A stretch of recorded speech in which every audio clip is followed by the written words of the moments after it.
इससे पहले की वीडियो में भी हमने थोड़ा वेक्टर को पढ़ लिया था, उसको रिप्रेजेंट करने का तरीका सीखा था और रिप्रेजेंटेशन मतलब उसके नोटेशन को पढ़ा था, सिंबल को पढ़ा था और उसकी कुछ बेसिक्स प्रॉपर्टीज़ के बारे में हमने जाना था। ठीक है, आज हम देखते हैं काइंड्स ऑफ वेक्टर। हालांकि स्टूडेंट्स ये मैंने मैथमेटिकल टूल्स में भी समझाया हुआ है, बट आज उसको रिवाइज मैं यहाँ पर कर रहा हूँ। ठीक, तो देखिए फर्स्ट है हमारे पास काइंड्स ऑफ वेक्टर में पैरेलल वेक्टर। ठीक है स्टूडेंट्स, तो पैरेलल वेक्टर क्या होगा? तो पैरेलल वेक्टर किसे बोलेंगे? जिसका एंगल थीटा होगा। ठीक है, सीधे एक लाइन में आप बोल सकते हो जिसके बीच में एंगल थीटा होगा। दो वेक्टर के बीच में जब angle theta is equal to 0 जब होता है तो वहाँ पर पैरेलल वेक्टर होता है। ठीक है स्टूडेंट्स, और इसमें याद रहे इसमें मैग्नीट्यूड का कोई असर नहीं होता। ठीक है, ये आप एक वेक्टर ऐसा ले लो और ये वेक्टर ऐसा भी ले लो। ठीक है, डायरेक्शन की तो बात कही नहीं है।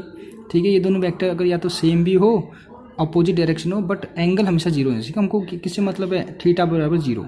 अगर थीटा इज इक्वल टू 0 होगा तो उसको बोल देंगे पैरेलल वेक्टर।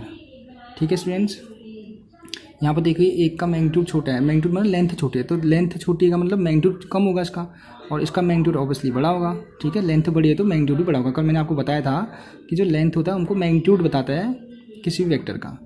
ठीक है, तो ऑब्वियसली क्या होगा, इसका जो लेंथ है छोटा है तो इसका मैग्नीट्यूड भी कम होगा। और यहाँ पर देखिए मैग्नीट्यूड सेम है। ठीक है, और लेकिन एंगल कितना है? थीटा बराबर 0 है, तो हम कहेंगे इसको पैरेलल वेक्टर। ठीक है स्टूडेंट्स, ये डायरेक्शन अपोजिट भी हो सकते हैं।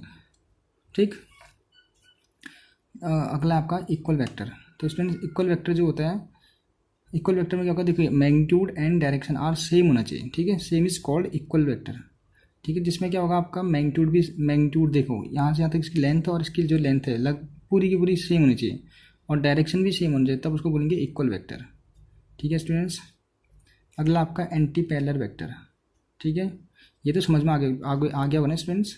इसमें हम कह सकते हैं कि थीटा भी 0 आना चाहिए। ठीक है, थीटा भी 0 होना चाहिए, ये भी कह सकते हो, बट थीटा एंगल भी 0 होना चाहिए, डायरेक्शन भी सेम होनी चाहिए।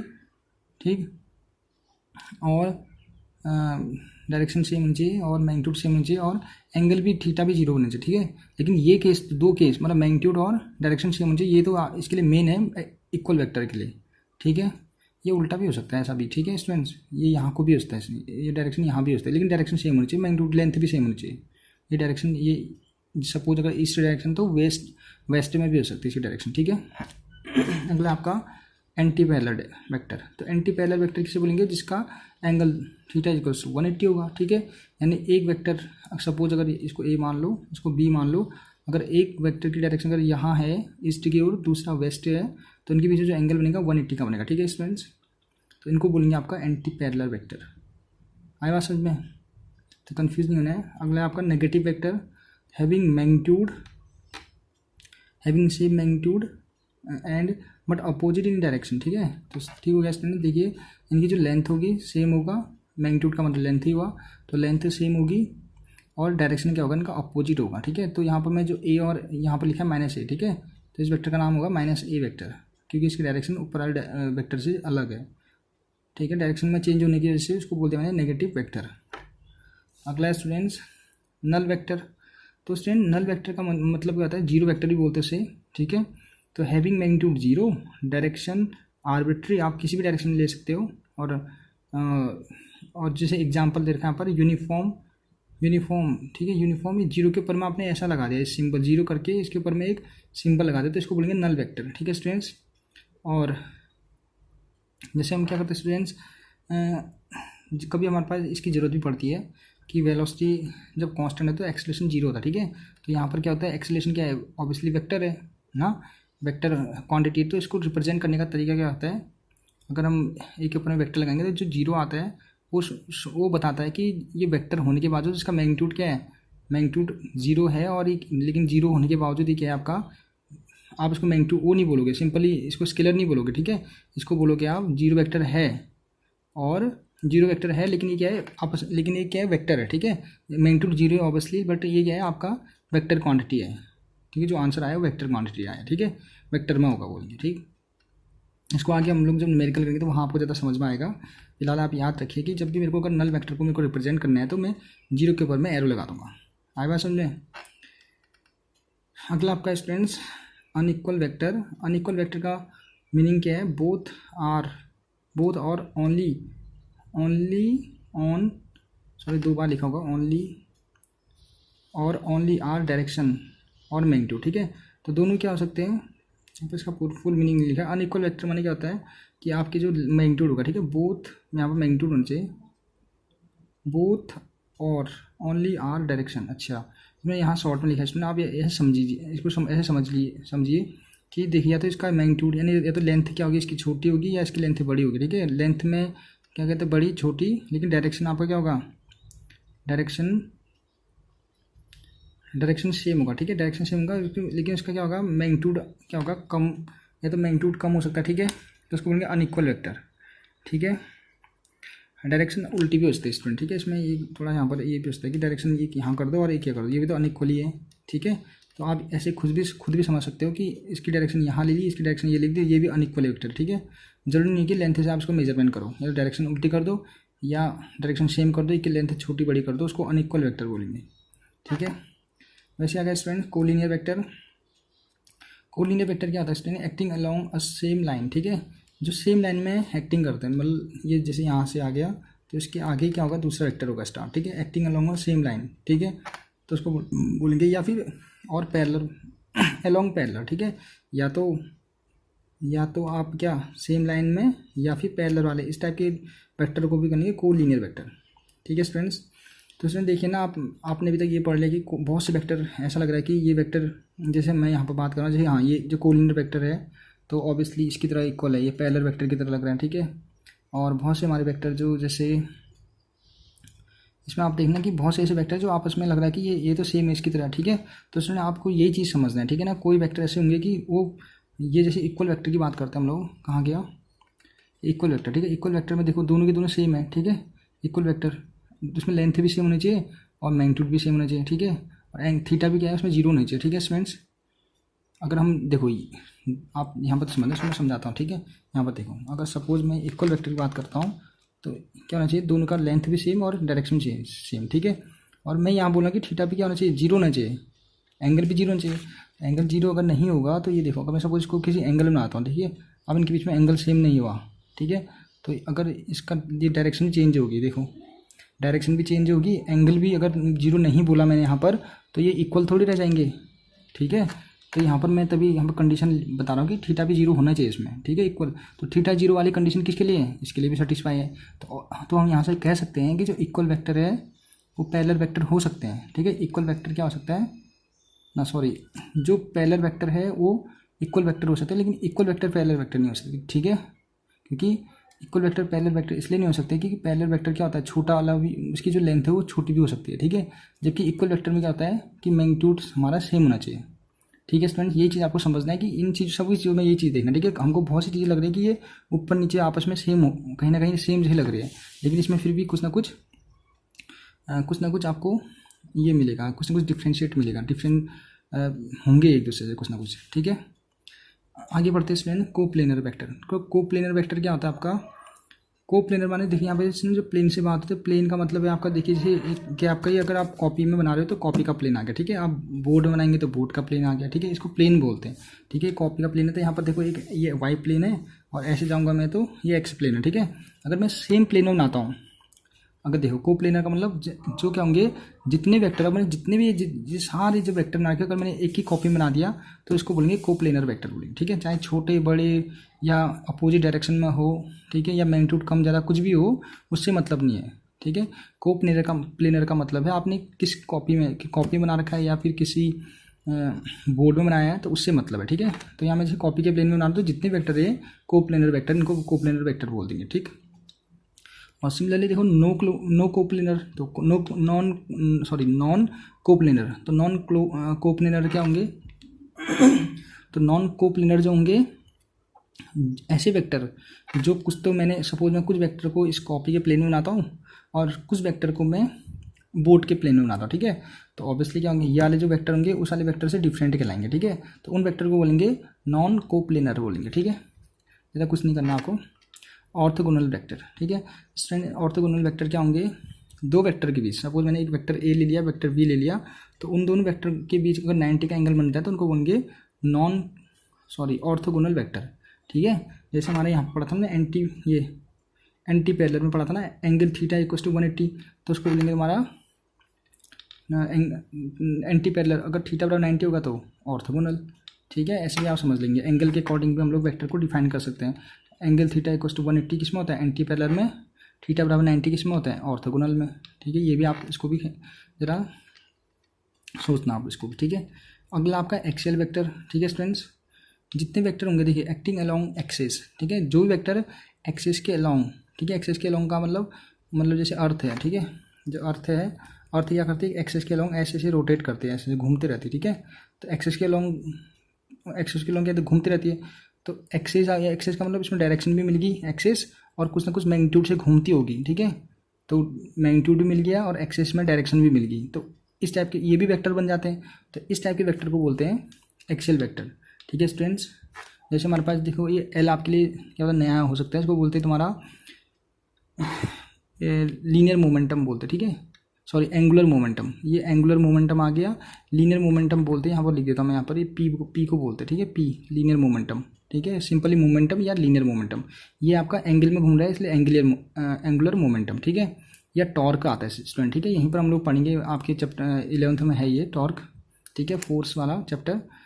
तो फोर्स में भी जब रोटेशनल फोर्स पढ़ेंगे तो वहाँ पर हम लोग टॉर्क और एंगुलर मोमेंटम, ठीक है, एंगुलर वेलोसिटी तो जितने भी है वो एक्सियल वेक्टर होते हैं। ठीक है स्टूडेंट्स, जो एक्सिस के अलोंग रोटेट करते हैं। ठीक, अगला आपका सूडो वेक्टर। ठीक है स्टूडेंट्स, सूडो वेक्टर क्या होता है स्टूडेंट्स? इनका they have not starting point.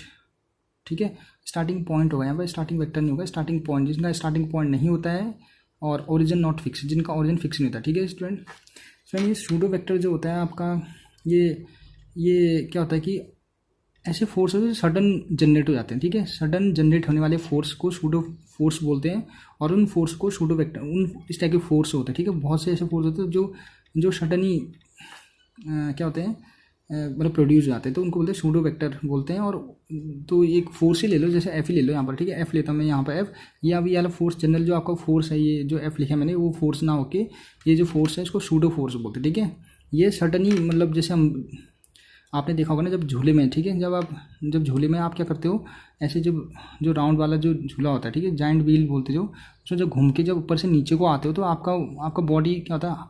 हल्का होता है। आपका बॉडी क्या होता है? हल्का हल्का लगता है।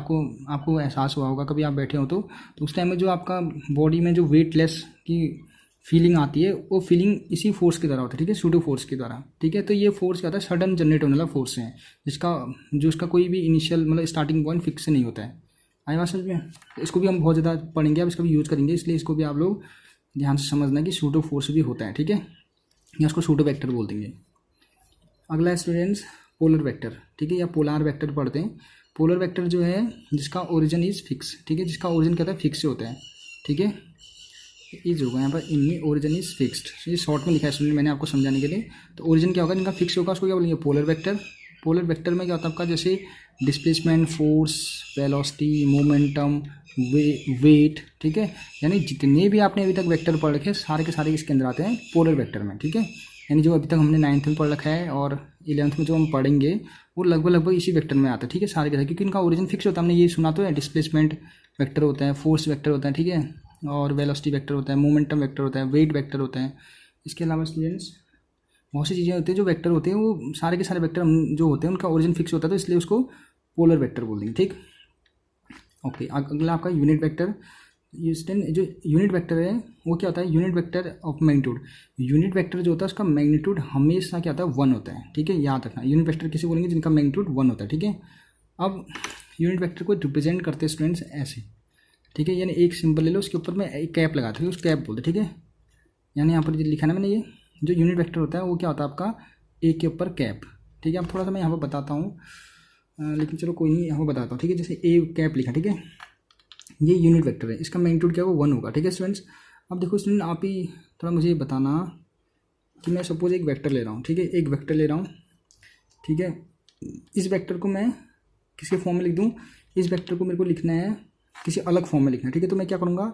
इस वेक्टर का मॉड ले लूँगा। ठीक है, इस वेक्टर का जब भी मॉड लूँगा ना, तो इस वेक्टर का जब मॉड लूँगा तो वो मेरे को क्या दे देगा? एक वैल्यू देगा। ठीक, कुछ ना कुछ वैल्यू देगा। ठीक है, अगर इसको मल्टीप्लाई कर दूंगा मैं एक यूनिट वेक्टर से, ये 1 है, ठीक है, जैसे 1 का मल्टीप्लाई कैसे करूँगा तो कोई चेंज नहीं आने वाला है, याद रखना, ठीक है।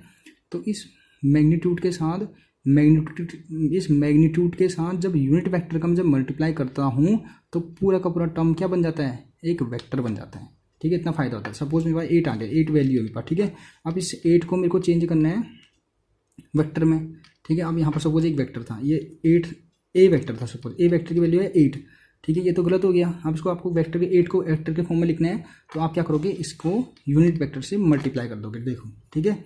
अगर ये जो मैग्नीट्यूड है, मैग्नीट्यूड का अगर मल्टीप्लाई होगा यूनिट वेक्टर से, तो ये पूरी की पूरी क्वांटिटी क्या बन जाएगी, वेक्टर बन जाएगी, ठीक है। इसलिए ये फायदा होता है इस यूनिट वेक्टर का, ठीक है ना। यूनिट वेक्टर का किसी भी मैग्नीट्यूड के साथ मल्टीप्लाई करने पर वो क्या हो जाता है, वेक्टर बन जाता है, ठीक है। इतना याद रखना, इतना फायदा होता है इसका, ठीक। तो यहाँ पर इसका यूज ही ये किया जाता है स्टूडेंट, हम यूनिट वेक्टर लेते इसलिए हैं क्योंकि हमें बहुत से ऐसी चीज़ें होती है जिनको उनको वेक्टर में चेंज करनी पड़ती है, ठीक है। तो हम क्या करते हैं, उसको मल्टीप्लाई करते हैं यूनिट वेक्टर से, ठीक है। इसका फॉर्मूला भी याद रखना कि A unit vector is equal to A vector upon mod A, ठीक हो गया। यहाँ पर इसको सॉल्व कर रखा है, इसको आप बस इसको ध्यान दीजिए, ये होता है इसका फॉर्मूला, ठीक है। अगला आपका मॉडुलस ऑफ वेक्टर, ठीक है। मतलब जितने वेक्टर्स का अगर मॉड लोगे तो आप लोग क्या देगा, आपको वैल्यू दे देगा, ठीक है। सपोज यहाँ पर लिखा ही है F equals to 10 newton east, ठीक है। तो हम इसका अगर मैग्नीट्यूड लेंगे तो अभी क्या बन जाएगा, अगर किसी भी वेक्टर का हम जब मैग्नीट्यूड लेते हैं तो क्या बन जाता है, वो बन जाता है आपका कुछ वैल्यू देता है, ठीक है। मतलब अभी वेक्टर नहीं रहा, ठीक है।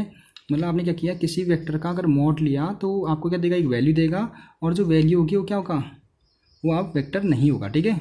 इसलिए वेक्टर का मॉड लेने का मतलब, लेने का मतलब क्या हुआ, वो क्या बन चुका है, आप सिंपली स्केलर बन चुका है, ठीक है। ये भी समझ सकते हो, ठीक है। जैसे मैं वेलोसिटी है वेक्टर है, ठीक है, अगर मैं इसका मॉड लूँगा ना तो ये क्या बन जाएगा, स्पीड बन जाएगा, ठीक है। ये वेलोसिटी वेक्टर था, वेलोसिटी वेक्टर का मैंने मॉड लिया तो क्या बन जाएगा, स्पीड बन जाएगा, ठीक है।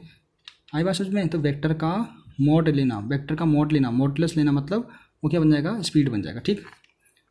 स्पीड नहीं, स्केलर बन जाएगा, ठीक है। यहाँ पर अगर स्पीड है तो यहाँ पर वेलोसिटी तो स्पीड बन जाएगा, ठीक है, और वेक्टर है तो स्केलर बन जाएगा, ये समझना इसका मतलब, ठीक है। और स्टूडेंट्स देखिए यहाँ पर ये कुछ और भाई, यहाँ पर ये काइंड्स ऑफ वेक्टर भी और भी है, बस आपके लिए 14 वेक्टर जो है काफ़ी इंपॉर्टेंट है। और इसके अलावा हमारे पास क्या होते हैं, ऑर्थोगोनल ट्राइड्स होते हैं, IJK बोलते हैं, ठीक है स्टूडेंट्स। यहाँ पर हम इसका यूज़ भी करेंगे क्योंकि मेरे को अगर यूनिट वेक्टर मेरे को बार बार ए नहीं लिखूँगा, ठीक है। ए का मतलब यहाँ पर मैंने ए लिख दिया, तो इसका मतलब क्या है कि अब मेरे को किसी डायरेक्शन में, सपोज मेरा यहाँ पर क्या लिखा है, 8 लिखा है एक्स डायरेक्शन में, ठीक है। अब मेरे को 8 इसको क्या बनाना है, वेक्टर बनाना है, ठीक है। उसको वेक्टर बनाना है और मेरे को पता है कि यार ये एक्स डायरेक्शन में है, ठीक है। एक्स इक्वल्स टू 8 है। अब ये वेक्टर था, यहाँ 8 है खाली मैग्नीट्यूड। अब मेरे को क्या दिखाना है कि ये 8 जो है वो क्या है, वो वेक्टर है, ठीक है, क्योंकि यहाँ एक्स तो वेक्टर बन गया ना ये। अब 8 को वेक्टर बनते आप क्या करोगे, इसको ऑर्थोगोनल ट्राइड से मल्टीप्लाई कर दोगे, नहीं आई से मल्टीप्लाई कर दोगे, आपके ऊपर कैप लगा दोगे, है तो वही ना। मैंने ए लिख दिया तो कोई दिक्कत नहीं है, आई लिख दिया। आई का मतलब क्या हो गया, ये एक्स डायरेक्शन में बता रहा है, ठीक है। एक्स डायरेक्शन में यूनिट वेक्टर है, ठीक है, आई, या इसको बोलते हैं ऑर्थोगोनल ट्राइड्स, ठीक है। तो अभी क्या बन गया 8i, जो 8i कैप, इसको बोलते हैं कैप। तो 8i कैप का मतलब क्या हो गया, ये पूरा का पूरा वेक्टर बन गया। और जो मेरे को बता रहा है कि ये एक्स डायरेक्शन में है, एक्स डायरेक्शन में है, ये आई क्या बता रहा है, मेरे को बता रहा है एक्स डायरेक्शन में है, 8 उसका मैग्नीट्यूड है, ठीक है। सपोज अगर वेलोसिटी की बात होगी तो 8 मीटर पर सेकेंड एक्स डायरेक्शन, ठीक है स्टूडेंट्स। तो ये था आपका काइंड्स ऑफ वेक्टर।